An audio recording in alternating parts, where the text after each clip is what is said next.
ماشاء اللہ لا حول ولا قوۃ الا باللہ العلی العظیم اعوذ باللہ من الشیطان الرجیم بسم اللہ الرحمن الرحیم الحمد للہ وکفی والصلاۃ والسلام علی عبادہ الذین اصطفی اما بعد فرب اشرح لی صدری ویسر لی امری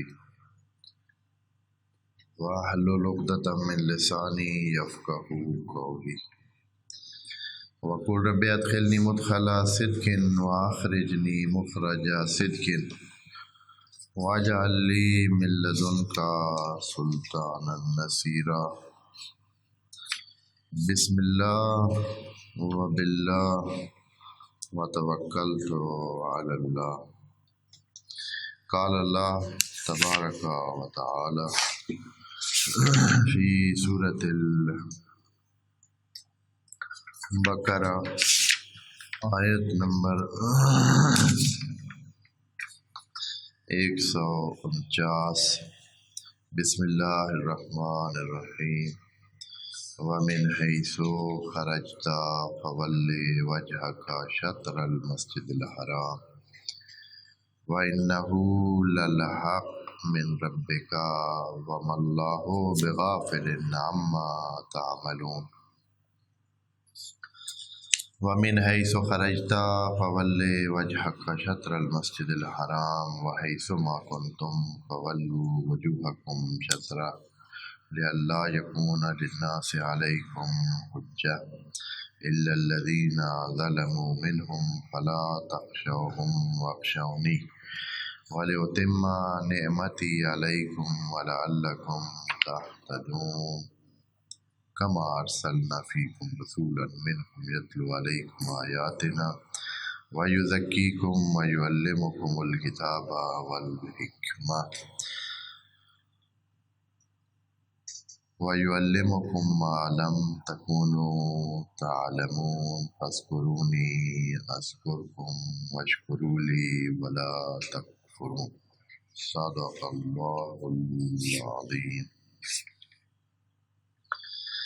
قبلہ کے بارے میں بڑی تفصیل سے خدا کریم نے گفتگو فرمائی ہے۔ قبلہ کی اہمیت اتنی ہے کہ کئی آیات اور اس کے لیے جو تیاری کی گئی ہے اس کے بیان کے لیے اور اس کی جو اہمیت ہے اس حوالے سے ہے کہ اس سے ایک رخی جو ہے تمام امت کی ایک رخی کہ ایک رخ کی طرف جو ہے وہ تمام امت متوجہ ہو، ہر کسی کا اپنا منہ نہ ہو۔ پھر اس کے لیے پہلے ذہنی تیاری کروائی اور پھر نماز کے دوران اس کام کو انجام دلوایا تاکہ تاریخ میں ثبت ہو جائے، تاریخ میں بھی ایک حیثیت بن گئی ہے کہ حتیٰ وہ جگہ جہاں یہ کام ہوا ہے مسجد ذوالقبلتین کے نام سے ہو گئی، تاریخ کا حصہ بن گئی ہے۔ اور اب جب بھی ذکر ہوگا قبلہ کا اور قبلہ کی تبدیلی کا تو اس جگہ کا اور اس نماز کا ذکر ہوگا اور ان احباب رسول کا بھی ذکر ہوگا جو ساتھ میں موجود تھے، تو ایک تاریخی حیثیت دے دی گئی۔ پھر اس کے بارے میں تھوڑی سی اور بھی تفصیل کہ قبلہ کیا ہوتا ہے یا اس کی اہمیت کتنی ہے، یہ کس لیے رکھا گیا ہے۔ خود یہ ایک طریق ہے، خود مقصد نہیں ہے قبلہ، یہ ذہن میں رکھیں۔ قبلہ مقصد نہیں ہے، قبلہ جو ہے وہ ایک راستہ ہے خدا تک پہنچنے کا اور وسیلہ ہے، درمیان کی چیز ہے، آخری چیز نہیں ہے۔ آخری چیز وہی اللہ ہے اور اللہ تک پہنچنے کے لیے جو انسانوں کے پاس وسائل ہیں وہ خیرات ہے۔ اس لیے کہا تھا، کل آیت میں پڑھا تھا فاستبقوا الخیرات، ان باتوں کو اہمیت نہ دیں، یہ راستے کی چیزیں ہیں اور یہ ابزار اور آلات کی حیثیت رکھتے ہیں کہ ان کے ذریعے سے آپ نے پہنچنا ہے، لیکن کرنا کیا ہے؟ فاستبقوا الخیرات، خیرات میں ایک دوسرے سے آگے بڑھنے کی کوشش کریں۔ اب یہ جو مسئلہ اس آیت میں 149 اور 50 میں آ رہا ہے، اس نے اگر کہہ دوں کہ مفسرین کو چکرا دیا ہے اور پھنسا دیا ہے کہ اب یہ کیا کرے۔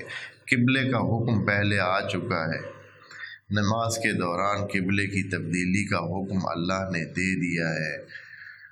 اب یہ آیت دوبارہ جو ہے وہ اس ٹائپ کی ہی بات کر رہی ہے، اور پھر اس کے بعد 150 نمبر والی آیت بھی بعین ہی وہی عبارت لگتی ہے کہ جیسے 149 میں، تو مجبور ہو کر یہاں جو ہے یہ پھر اس کی طرف کی باتیں کرنے کی طرف آ گئے ہیں کہ کیا ہوا ہے کہ یہ جیسے یہ مثال کے طور پر لکھتے ہیں جناب یہ تفسیر والے صاحب جو بھی ہیں کہ یہ آیات اگرچہ تحویل قبلہ کے حکم پر مشتمل ہیں اور بظاہر تکرار معلوم ہوتی ہیں، بظاہر تکرار معلوم ہوتی ہیں، یعنی 149 بھی وہی بات کر رہی ہے، 150 بھی وہی بات کر رہی ہے، اور الفاظ بھی لگے بگے تقریباً ایک جیسے مل رہے ہیں، تقریباً ایک جیسے ہی لگ رہے ہیں، اور قبلہ کا اصلی حکم تو اس سے پہلے ہی آ چکا ہے،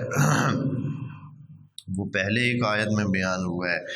تو یہاں جو ہے یہ دوسرے جو ہے ایک اور تفسیر کو بھی آپ کو عرض کروں کہ اس میں انہوں نے کیا کہا ہے اس کے بارے میں کہ بس اچھا یہ جو ہے نا کوئی وضاحت نہیں ہے کہ بھائی اچھا آپ اگر تکرار نہیں ہے تو کیسے بھائی تکرار نہیں ہے، یعنی دوبارہ کوئی تکرار کا مطلب ہے بلا وجہ ایک بات کو دو بار کہنا، یہ تکرار ہوتا ہے۔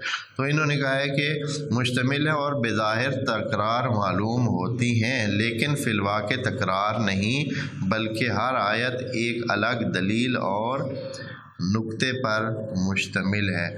وہ نقطہ کیا ہے وہ اللہ ہی بہتر جانتا ہے کہ وہ نقطہ، یہاں انہوں نے کوئی ایسی بات ذکر نہیں کی ہے، بس یہ کہ آپ اس کو تکرار نہ سمجھیں، بس خود بخود ہی آپ اس کو تکرار نہ سمجھنے کی کوشش کریں کہ یہ تکرار نہیں ہے۔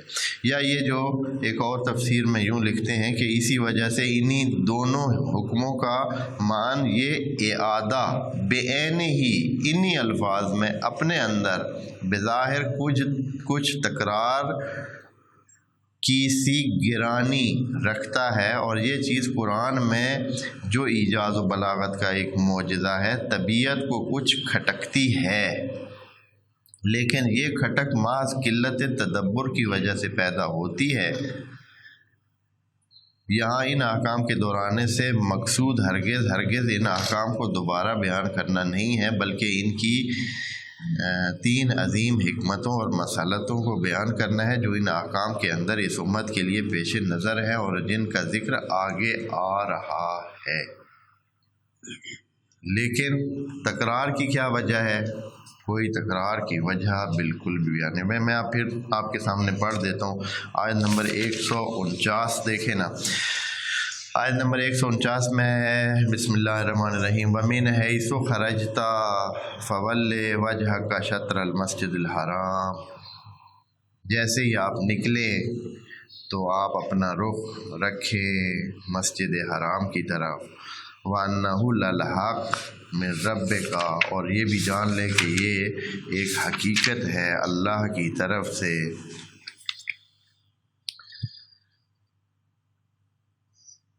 وَمَا اللَّهُ بِغَافِلٍ عَمَّا تَعْمَلُونَ، اور اللہ غافل نہیں ہے اس سے جو آپ کرتے ہیں۔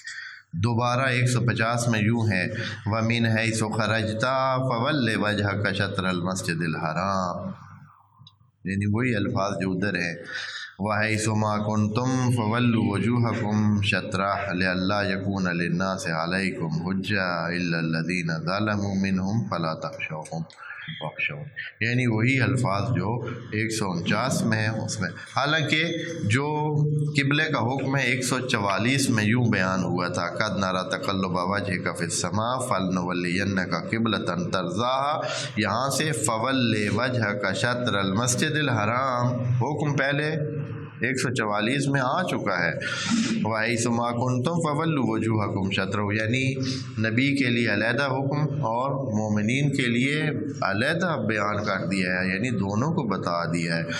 یہاں ایک نقطہ تھوڑا سا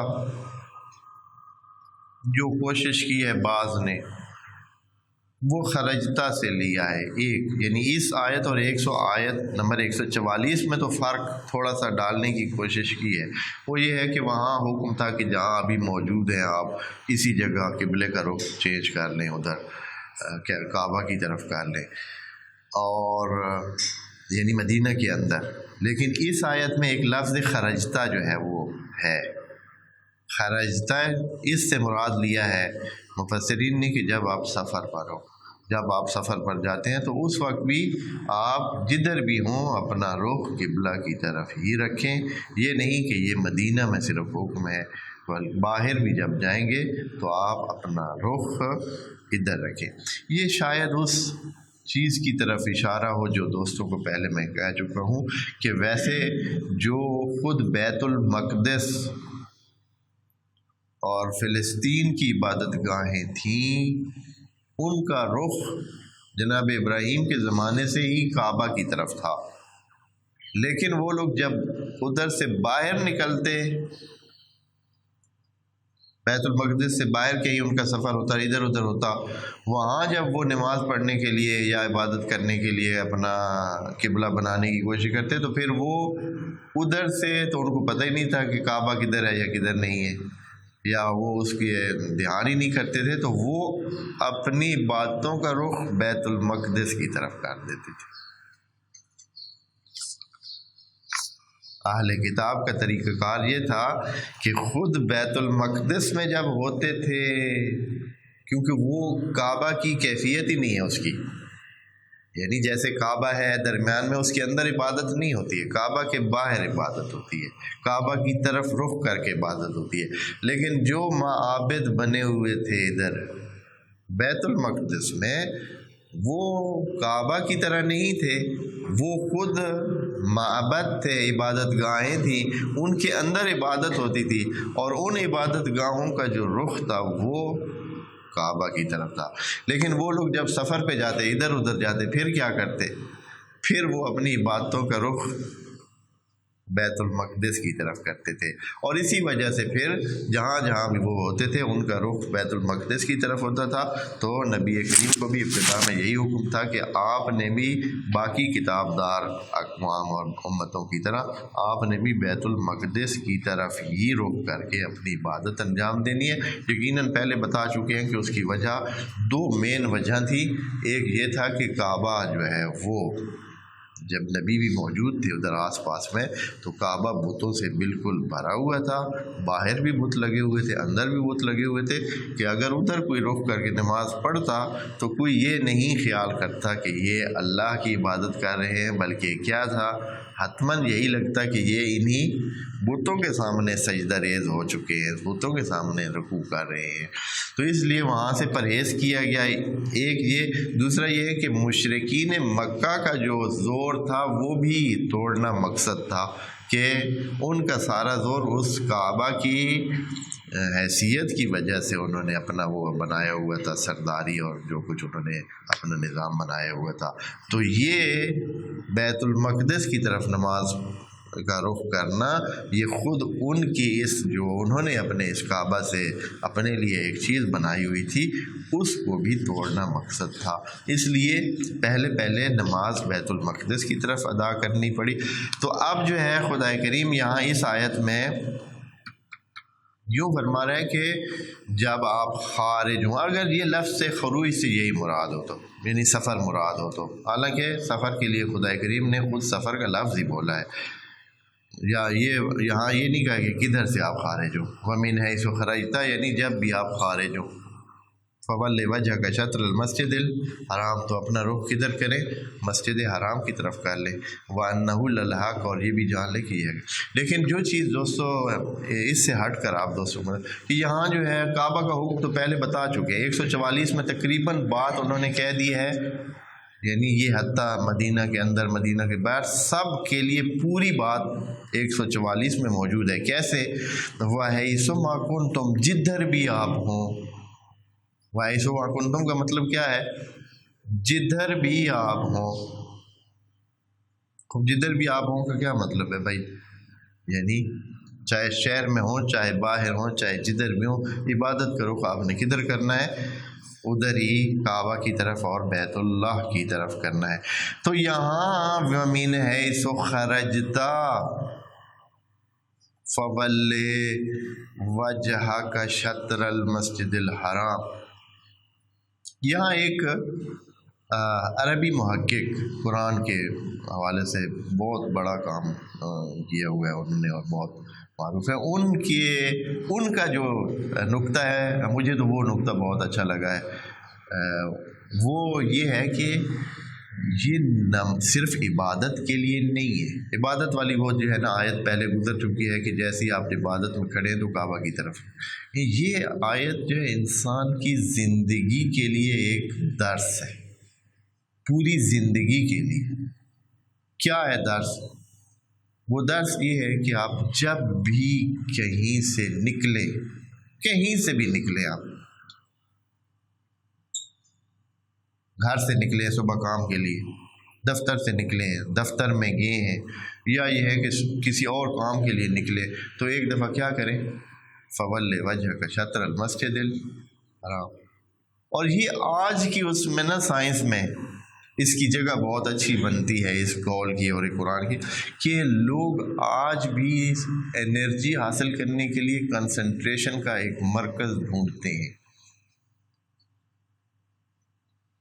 جدید دور میں یہ درد سر بنا ہوا ہے، یعنی جس کو کہتے ہیں کہ پاور انٹیک یا انرجی انٹیک کی جو کوششیں ہو رہی ہیں۔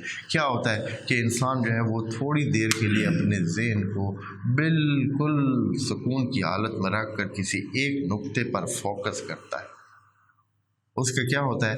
اس سے یہ ہوتا ہے کہ اس کے ایک خاص قسم کی انرجی جو ہے اسے ملتی ہے، یا کم از کم اسی تصور سے ہی اس کو یہ انرجی ملتی ہے۔ ایک خاص مثلا کوئی بندہ ہے ایسے بیٹھ جاتا ہے، اور جس کو یوگا بھی کہہ سکتے ہیں، بیٹھ جاتے ہیں، یا یہ حکم جو ہے یہ کسی خاص جگہ کے لیے ہے جو مذہبی طور پر دینی طور پر اہمیت رکھتی ہے اور جس کا ربط خدا سے ہے۔ اور آپ جانتے ہیں نا کہ کعبہ صرف یہ زمین پہ موجود وہ ڈھانچہ نہیں ہے، جیسے کہ احادیث میں ہے کعبہ جو ہے یہاں سے شروع ہو کر آسمان تک، عرش بری تک یہ بیم پوری جا رہی ہے۔ اگر آپ فرض کریں کہ یہاں سے 10 کلومیٹر اوپر ہوں، 10 کلومیٹر اوپر ہوں، تو آپ کیسے نماز پڑھیں گے؟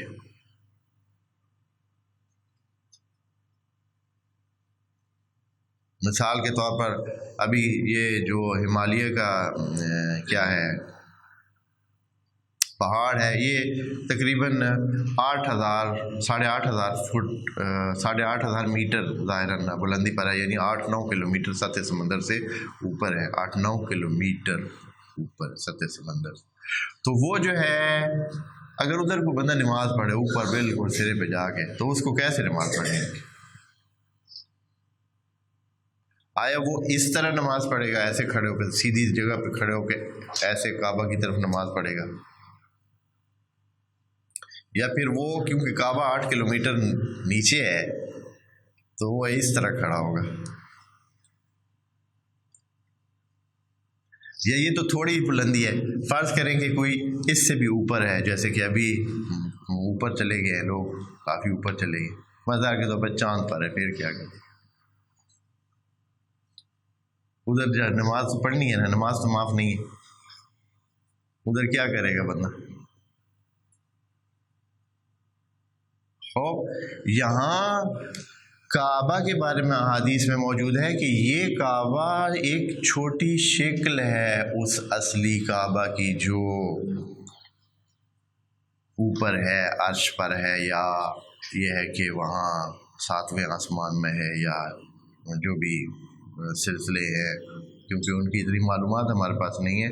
تو یہاں سے ایک بیم اوپر جا رہی ہے، ایسے نورانی ایک وہ جو ہے ایک وجود، ایک لائٹ کی ایک وہ کرن جو ہے، لائٹ کی ایک وہ پوری اس کو اب اردو میں کیا کہہ سکتے ہیں، مجھے تو یہ ابھی نہیں وہ بن رہا ہے، جیسے کہ ایک کالم ہو، ایک بیم کا مطلب ہوتا ہے ایک سیدھی سی جو ہے نا وہ لائن جو ہے، تو ایک لائن جو ہے یہاں سے وہ جا رہی ہے آسمان تک، اور یہ سارا کا سارا کیا ہے، سارے کا سارا ہی آپ کا قبلہ ہے، یعنی آپ ادھر ہوں تو بھی یہ قبلہ ہے، ادھر ہوں تو بھی یہ قبلہ ہے، ادھر یعنی ہر جگہ آپ قبلہ ہے۔ اگر جہاز میں آپ نماز پڑھ رہے ہو، جیسے جہاز میں بھی نماز پڑھتے ہیں نا، تو پھر آپ کو کدھر رخ کرنا چاہیے؟ اگر آپ کو معلوم ہو، آج کل جدید جو یہ فلائٹیں ہیں اس میں انہوں نے بتایا ہوتا ہے، وہ ایک خاص قسم کی وہاں اس کے اندر ایک انہوں نے مانیٹر لگایا ہوا ہوتا ہے، اور جس پر یہ شو کر رہے ہوتے ہیں نمازوں کے وقت میں کہ کعبہ اس وقت اس سائڈ پر ہے، ادھر ہے، ٹھیک ہے؟ تو آپ اس رخ پر کھڑے ہو کر ایسے ہی نماز پڑھتے ہیں، حالانکہ آپ اوپر ہیں تو کعبہ تو نیچے، آپ کو چاہیے کہ نماز کیسے پڑھے، ایسے پڑھے، لیکن اس طرح نہیں ہے۔ کعبہ یہاں سے شروع ہوتا ہے، آسمانوں تک اس کا وجود جاتا ہے، اور یہ پکی حدیثوں میں ہے، تمام مشترکہ حدیثوں میں، یعنی ایسی کہ جو تمام مسلمین اس چیز کو قبول کرتے ہیں، یہ کوئی مختلف فی یہ بات نہیں ہے۔ پس کعبہ ایک ایسا وجود ہے، جب ایسا وجود ہے جس طرح کی آیت کے آخر میں بھی یہاں ہے، تو خدا کریم ہم سے چاہ رہا ہے کہ انسانوں جب بھی آپ کسی بھی جگہ سے نکلیں، کسی بھی جگہ سے، گھر سے نکلیں، دفتر سے نکلیں، باغ سے نکلیں، کام کے لیے جائیں، جدھر بھی ممن ہے سو خرجتا، یعنی کسی بھی مقصد کے لیے آپ جا رہے ہیں، خرجتا سے مراد یعنی کسی مقصد کو نکلتے، کسی بھی مقصد کو نکلتے، تو آپ ایک دفعہ کیا کریں، ایک دفعہ اپنا رخ کعبہ کی طرف کریں، ایک لمحے کے لیے اپنے آپ کو اس مرکز انرجی کے مرکز کے ساتھ جوڑیں، اپنا ذہنی رابطہ اس کے ساتھ ایک دفعہ جوڑیں، پتہ چلے کہ آپ اس خلق خدا کا حصہ ہیں جو اس کعبہ کے ساتھ گھومنے والی، کیونکہ یہ ایک قطب کی حیثیت رکھتا ہے، تو پھر کیا ہوگا کہ آپ اس پاور سے وابستہ ہو جائیں گے، اور پھر آپ کا سارا دن جو ہے وہ ایک اچھی کیفیت میں گزرے گا۔ کوئی 40 دن یہ کام کر کے دیکھے، پھر اپنی زندگی میں جو اس کی تحول آتا ہے اس کو دیکھے، لیکن مسئلہ یہ ہے کہ یہ توفیق ہوتی نہیں ہے۔ اس لیے یہاں یہ آیت قبلہ کے بیان کے لیے نہیں ہے، قبلہ کا بیان ہو چکا ہے، یہ ایک قسم کی مسلمانوں کو ایک وہ دینے والی بات ہے کہ ایک اضافی حیثیت کعبہ کی جو ہے وہ بتانے والی بات ہے۔ یہاں عبادت کا تو ذکر ہے ہی نہیں نا، ویسے یہ بھی آپ کو بتا دوں کہ نہ اس پچھلی آیت میں تھا نہ اس میں، یہ تو نہیں ہے کہ آپ عبادت کے لیے صرف کعبہ کی طرف رخ کریں۔ پچھلی آیت میں کیا تھا کہ یہ ہے فَوَلِّ وَجْهَكَ فَلَنُوَلِّيَنَّكَ قِبْلَةً تَرْضَاهَا، قبلہ کا لفظ وہاں ہے، وہاں قبلہ کا لفظ ہے، قبلہ کا لفظ جو کم از کم عبادت کے لیے اس کا رخ خود بخود بن جاتا ہے کہ قبلہ کی بات ہو رہی ہے، لیکن یہاں کیا ہے اس آیت میں، آیت نمبر 149 میں، وَمِنْ حَيْثُ خَرَجْتَ، جب بھی آپ نکلیں، یعنی کسی کام کے لیے نکلیں، کسی مقصد کے لیے نکلیں، فَوَلِّ وَجْهَكَ شَطْرَ الْمَسْجِدِ الْحَرَامِ، تو ایک دفعہ کیا کرو، ایک دفعہ اپنا رخ اس طرف کر لو۔ نہیں کہا قبلہ کی بات، یہاں قبلہ کی بات کر ہی نہیں رہی، اس مرکز کی بات کریں جہاں سے پوری جہان کے لیے انرجی تقسیم ہوتی ہے، پاور تقسیم ہوتی ہے، یعنی آسمانوں سے پاور جو ہے یا انرجی. یہ باتیں تقریباً میں اس عربی محقق کی کر رہا ہوں جنہوں نے یہ نظریہ دیا. مجھے بھی یہ چیز بہت اچھی لگی ہے کیونکہ اس سے تکرار بھی نہیں لازم آتا ہے. جو پہلے آیت آ چکی ہے پھر دوبارہ اس کو بیان کرنے کی ضرورت بھی نہیں لگ رہی تھی. تو یہاں اصلاً قبلہ اور عبادت کا رخ کے لیے نہیں ہے، یہ ہر وقت کے لیے. وَمِنْ حَيْثُ خَرَجْتَ فَوَلِّ وَجْهَكَ شَطْرَ الْمَسْجِدِ الْحَرَامِ. اور کیا اے اللہ کیوں، یہ دلیل دیکھیں، کیوں رخ کریں قبلہ کی طرف. اب تو ہم عبادت میں نہیں ہے، من حیث خرجتا ہے، یعنی ہم اپنے کسی کام کے لیے جا رہے ہیں، پھر ہم کیوں کعبہ کی طرف رخ کریں. وَإِنَّهُ لَلْحَقٌّ مِّن رَبِّكَ. یہ اے انسانوں، اے مسلمانوں، یہ ایک حقیقت ہے اور اللہ کی طرف سے دی گئی حقیقت ہے.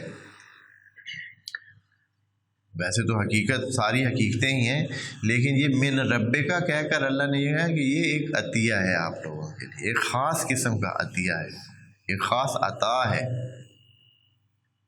یہ سب کے لیے نہیں ہے، جو جانتے ہیں ان کے لیے. وَإِنَّهُ لَلْحَقٌّ، صرف لَلْحَقٌّ بھی کہہ سکتے تو کافی تھا. یہ من رب کا کیوں کہا ہے؟ یعنی اے نبی یہ تیرے لیے خاص تحفہ ہے. یہ آیت نبی کے لیے ہے خاص کہ انہو للحق من ربک، تیرے رب کا تحفہ ہے تیرے لیے. وَمَا اللَّهُ بِغَافِلٍ عَمَّا تَعْمَلُونَ. اور مت خیال کریں، کوئی کہے گا کہ میرے اس ادھر منہ کرنے سے کیا ہوگا. بھائی میں گھر سے نکلا ہوں، ایک لمحے کے لیے کعبہ کی طرف میں نے منہ کیا ہے، پھر اپنے کام کو چلا گیا ہوں، کسی کو پتہ ہی نہیں چلا ہے، مجھے بھی پتہ نہیں چلا ہے، بس ایک دفعہ رخ کیا پھر چلا گیا ہوں. کیا ہوا اس سے؟ اس غلط فہمی کو اللہ دور کرتا ہے. کہتا ہے کہ وَمَا اللَّهُ بِغَافِلٍ عَمَّا تَعْمَلُونَ. وہ بھائی جو رب العالمین ہے وہ آپ کے اس کیے سے غافل نہیں ہے. آپ مت سمجھیں کہ کسی نے نوٹ نہیں کیا ہے، نوٹ ہو گیا ہے. آپ نے رخ کیا ہے، آپ کو جو ملنی ہے انرجی، جو آپ کو پاور ملنی ہے، جو قوت ملنی ہے، جو طاقت ملنی ہے، وہ ملے گی، وہ آ گئی ہے. آپ کنیکٹ ہو گئے ہیں. جب کنیکٹ ہو گئے ہیں، اب آپ سارا دن جو ہے گھومتے رہیں گے تو یقیناً جہاں جہاں جیسے جیسے جائیں گے آپ اپنے اس طاقت کے ساتھ جائیں گے. تو یہ آیت اللہ تعالیٰ اس کعبہ کی حقیقت کے لیے کر رہا ہے، یہ اس کی حقیقت کو بیان کرنے کے لیے آیت نمبر 149 میں جو ہے یہ ذکر ہوا ہے. اب جو اگلی آیت ہے اس پوری آیت کو دیکھیں تو وہ اس کے جو دنیا میں اثرات ہیں، جو دنیا میں انسان کو ملنے والے اثرات ہیں، ان کی وضاحت کے لیے. اچھا یہ تو ہو گئی کہ جب بھی آپ نکلیں حکم ہو گیا. اب اگلی آیت کی طرف آتے ہیں، اس کو دوبارہ سن لیں اس آیت کو. وَمِنْ حَيْثُ خَرَجْتَ، جب بھی آپ باہر نکلیں. ہاں نہیں بتایا کدھر سے، یعنی جب بھی، جہاں بھی، جیسے بھی، کسی بھی کام سے نکلیں. فَوَلِّ وَجْهَكَ شَطْرَ الْمَسْجِدِ الْحَرَامِ وَإِنَّهُ لَلْحَقٌّ مِّن رَبِّكَ. اور یہ جان لیں کہ یہ ایک حقیقت ہے، یہ ایسے نہیں ہے صرف بھائی میں مثلا جیسے کہ بھائی چل ادھر آپ نے منہ کر لیا، جو ادھر منہ کر لیا، جو ادھر منہ کر لیا تو کوئی فرق نہیں پڑتا. نہ، یہ ایک حقیقت ہے، یعنی اثر رکھنے والی چیز ہے، اثر رکھنے والا کام ہے. جو آپ کریں گے تو آپ کو اثر ملے گا. وَمَا اللَّهُ بِغَافِلٍ عَمَّا تَعْمَلُونَ. اور یہ مت خیال کریں گے کہ اس سے کچھ اثر نہیں ہوگا. اللہ اس چیز کو بھی نوٹ کرے گا اور غافل نہیں ہے آپ کے کسی حرکت سے. اچھا یہ ہوگی خود اس کی بیان کے لیے. اب اس کو دوبارہ اس کی وہ تفصیل جو آپ کو حاصل ہونے والی ہے، کیا ملے گا اللہ ہمیں جب ہم اس طرح کا کام کرنے لگ جائیں. ایک بندہ ہے وہ روزانہ اسی طرح کا شروع کر دے کہ روزانہ جس کام کی طرف بھی نکلے ایک دفعہ کعبہ کی طرف رخ کرے، اور اگر چاہے تو اللہ اکبر بھی کہہ دے، ایک دفعہ اللہ اکبر بھی کہہ دے، بالکل جو ہے نا رابطہ اس کا پکا ہو جائے گا. وَمِنْ حَيْثُ خَرَجْتَ، اے نبی جب تو خارج ہو تو تو بھی فَوَلِّ وَجْهَكَ شَطْرَ الْمَسْجِدِ الْحَرَامِ. اب وہ اکیلے نبی کے لیے تھا، اب یہاں شامل کیا ہے ساری امت کو. آیت نمبر 150 میں وَمِنْ حَيْثُ خَرَجْتَ فَوَلِّ وَجْهَكَ شَطْرَ الْمَسْجِدِ الْحَرَامِ وَحَيْثُ مَا كُنْتُمْ، اور جدھر بھی ہوں آپ سب. اچھا یہ بھی ہو سکتا ہے مثال کے طور پر وَحَيْثُ مَا كُنْتُمْ، آپ کام کرنے کے لیے بیٹھے، مطالعے کے لیے بیٹھے، تو اس میں ایک صورت یہ کہ آپ غافل ہو کے جدھر مرضی بیٹھتے ہیں، جیسے مرضی بیٹھتے ہیں. ایک یہ ہے کہ نہیں، آپ کہیں کہ میں ادھر ہی رک کر کے بیٹھتا ہوں، کعبہ کی طرف ہی رک کر کے بیٹھتا ہوں، اس وجہ سے کہ کعبہ جو ہے وہ ایک حقیقت ہے اور انرجی کا مرکز ہے، پاور کا مرکز ہے، قوت اور طاقت کا مرکز ہے. اللہ کی طرف سے رابطے کے لیے یہاں زمین میں بنایا گیا وہ سلسلہ ہے جس کی نورانیت یہاں سے شروع ہو کر آسمانوں تک جا رہی ہے، ایک بیم اس سے جا رہی. تو آیا یہ ذہن میں رکھ کر آپ اپنے کام جو کرتے ہیں، مثال کہ آپ نے دکان میں بیٹھے ہیں، آپ نے دکان میں بیٹھنے کی جگہ ایسی بنائی ہو کہ آپ کا رخ کعبہ کی طرف، یا آپ نے اور جدھر بھی کوئی بھی کام کرتے ہیں آپ کا رخ ادھر ہے. خوب اس سے فرق پڑے گا. دیکھیں کیا کہتے ہیں وَمِنْ حَيْثُ خَرَجْتَ فَوَلِّ وَجْهَكَ شَطْرَ الْمَسْجِدِ الْحَرَامِ وَحَيْثُ مَا كُنْتُمْ، جدھر بھی ہو جہاں بھی ہو. حتیٰ سونے کے لیے بھی دھیان کریں. یہ بات پرانے لوگ سونے کے لیے بھی دھیان کرتے تھے، اپنا سونے کا طریقہ کار ایسا اپناتے تھے کہ رخ کدھر ہو. مردے کے لیے بھی کہا گیا ہے کہ اس کا رخ بھی کدھر کیا جانا چاہیے. جب بندہ مر رہا ہے اس وقت اس کا رخ کدھر کرنا چاہیے؟ کعبہ کی طرف. مر گیا ہے تو پھر بھی کعبہ کی طرف. تو جب اس طرح ہے تو جب پہلے زندگی میں بھی اگر رخ اس کا اسی کے ساتھ، اسی مرکز کے ساتھ جڑا رہے تو کیسے ہوگی اس کی زندگی؟ وَحَيْثُ مَا كُنْتُمْ، جدھر بھی آپ ہوں، جو بھی کر رہے ہوں، کوئی بھی اچھا کام کر رہے ہوں تو کعبہ کی طرف رخ کریں. حتیٰ آپ کو واش روموں میں بھی منع کیا گیا ہے بھائی کعبہ سے بچ کے رہے. یعنی کیا ہوتا ہے اللہ کیا ہو جائے گا؟ رخ ادھر کرے منع ہے، پیٹھ ادھر کرے منع ہے. کیا اہمیت ہے؟ جیسے کہ ابھی بعض نادان اسی طرح کرتے ہیں، کوئی اہمیت نہیں. اہمیت ہے، کوئی مسئلہ ہے. وَأَنَّهُ لَلْحَقُّ مِن رَبِّكَ، یہ ایک حقیقت ہے. اس کو ایسے نہ سمجھے کہ ایک چھوٹی سی جو ہے کوٹھا بنا ہوا ہے، چھوٹا سا ایک کمرہ ہے اور اس کی طرف رخ کر کے کہا ہے تاکہ نہیں، یہ ایک حقیقت ہے، اس کا اثر ہے. یہ قطب ہے دنیا کے لیے، دنیا کا نظام اسی کے آس پاس میں ہی گھوم رہا ہے. اور اس وجہ سے کہ اس کا رابطہ اس نورانی بیم کے ذریعے آسمانوں سے.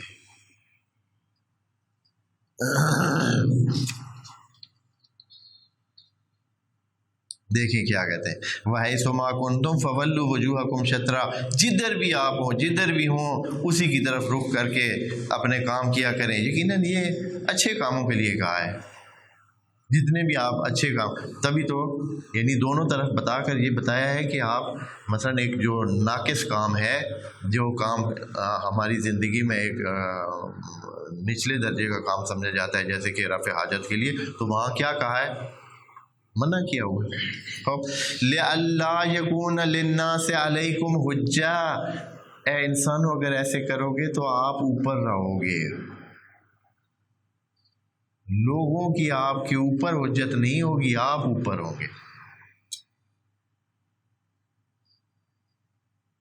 لِأَلَّا يَكُونَ لِلنَّاسِ عَلَيْكُمْ حُجَّةٌ، کسی کی بھی کوئی حجت آپ کے اوپر نہیں ہوگی. إِلَّا الَّذِينَ ظَلَمُوا مِنْهُمْ، ہاں سوائے وہ جو خود پہ ظلم کرتے ہیں تو وہ کیا ہے، وہ اس سے فائدہ نہیں اٹھا سکیں گے. یعنی یہ ہے کہ وہ یہ کام کر ہی نہیں سکیں گے. ان کو یہ ذہن میں رہے گا ہی نہیں، ان کے ذہن میں یہ بات آئے گی نہیں. ان کو پتہ بھی ہے نا، بھی مثلا پتہ چل گیا کہ یہ فائدہ ہے، وہ فائدہ نہیں اٹھا سکیں. اس لیے کہ ہر وقت وہ کیا رہیں گے، اپنے ظلموں کی وجہ سے، اپنی بدنیتی کی وجہ سے وہ غافل رہیں گے. وہ نیک نیتی ان کے اندر کیونکہ نہیں ہے، اس لیے باہر سے بھی خدا ان کو توفیق نہیں دے گا کہ وہ کوئی ٹھیک کام کر سکے. نہیں ہوگا، ان سے غلطی ہی ہوگی. وہ اچھائی سے غافل رہیں گے، وہ دور رہیں گے، وہ اپنے اس شیطنت میں مصروف رہیں گے. إِلَّا الَّذِينَ ظَلَمُوا مِنْهُمْ فَلَا تَخْشَوْهُمْ، آپ سب پہ بھاری ہوں گے، آپ سب پہ حاوی ہوں گے، آپ سب پہ، ہاں کچھ ظلم کرنے والے یا جو خدا کے راستے سے ہٹے ہوئے لوگ ہیں، ممکن ہے کہ ان کے ساتھ آپ کا واسطہ پڑے تو آپ کیا ہوں، آپ کی حجت ان پہ قائم نہ ہو، وہ مانیں گے جو نہیں، وہ سنتے جو نہیں ہیں، وہ تو اللہ کے نافرمان ہیں، اس لیے ہو سکتا ہے کہ ان سے آپ کی حجت ان پہ قائم نہ ہو، یعنی وہ نہ مانے آپ کی دلیلوں کو، آپ کی باتوں کو، آپ کے سلسلوں کو نہ مانے، لیکن جو اکثریت ہے للناس، باقی سب پر آپ کی حجت ہی ہوگی، آپ کا ہی نام ہوگا، آپ کا کام ہوگا۔ فلا تخشوہم، ان چھوٹے موٹے لوگوں کو آپ ان سے نہ ڈریں، ان کی پرواہ نہ کریں، ان سے خوف نہ کھائیں، واخشونی، میرے خوف سے خوف زدہ رہیں، روب میں رہیں، میری طرف ہوتا ہے۔ اچھا پھر کیا ہے، اور کیا ہے اللہ؟ ایک تو یہ کہ کعبہ کی طرف اگر ہم نے رخ کیا تو ہماری حجت لوگوں پر قائم ہوگی، لوگوں پر ہم بالا دست ہوں گے، اوپر ہوں گے۔ دوسرا کیا ہوگا، وَلِأُتِمَّ نِعْمَتِي عَلَيْكُمْ، میں اپنی نعمتوں کو بھی آپ پر پورا کروں گا، تمام کروں گا، بڑھاؤں گا۔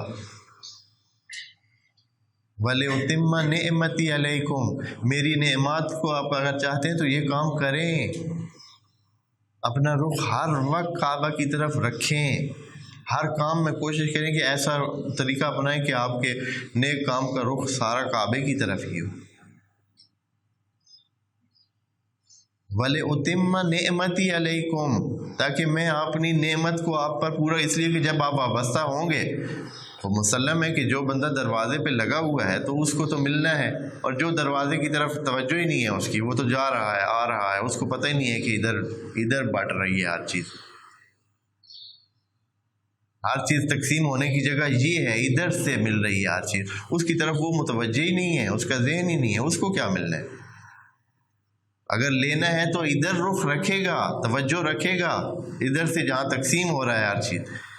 وَلِأُتِمَّ نِعْمَتِي عَلَيْكُمْ، اور آخری بات وَلَعَلَّكُمْ تَهْتَدُونَ، اور پھر آخری یہ ہے کہ آپ کو ہدایت بھی اسی ذریعے سے ملی، جب آپ مسلسل اس مرکز کی طرف متوجہ رہیں گے تو جو ہدایت ہے وہ بھی تب ملے گی نا، پھر آپ کو تہتدون یعنی ہر لمحے آپ کو ہدایت ملے گی، یہ نہیں کہ خدا نے صرف یہ ہدایت دے دی ہے کہ مجھے مان لیں، نماز پڑھ لیں، روزہ رکھ لیں، نہیں، ہمیں ہر لمحے ہدایت کی ضرورت ہے۔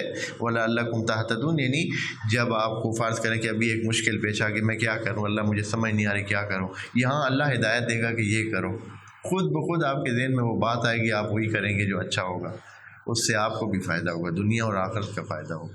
یہ ہدایت ہے الہی۔ اگر اللہ آپ کو مشکل حالات میں، مسائل میں راستہ دکھا دے تو اس سے بڑھ کر کیا چاہیے آپ کو؟ کسی مشکل سے نکلنے کے لیے، کسی اچھی چیز کو پانے کے لیے ہدایت اللہ کی طرف سے مل جائے تو پھر اور کیا چاہیے؟ دو ہی تو مسئلے ہوتے ہیں، یا انسان کچھ حاصل کرنا چاہتا ہے یا اپنے سے کچھ مشکلات کو دور کرنا چاہتا ہے، اس کے علاوہ انسان کی کوئی مسئلہ نہیں ہے۔ تو ان دونوں میں جب اللہ ہدایت دے دے لعلکم تہتدون کہ اس طرح ہو سکتا ہے آپ ہدایت پا جائیں، تو پھر اور چاہیے ہی کیا ہے؟ اس طرح یہ آیات تکرار کی کیفیت سے بھی بالکل مبرہ ہیں، کوئی اس میں تکرار نہیں ہے، کوئی دوبارہ گوئی نہیں ہے۔ وہ آیت اللہ نے اس قبلہ کی، خود قبلہ کی حیثیت کے حوالے سے بیان فرمائی ہے کہ اس کی کیا قیمت ہے، اور یہ جو ہے انسانوں کا اس کو کیا فائدہ ہے۔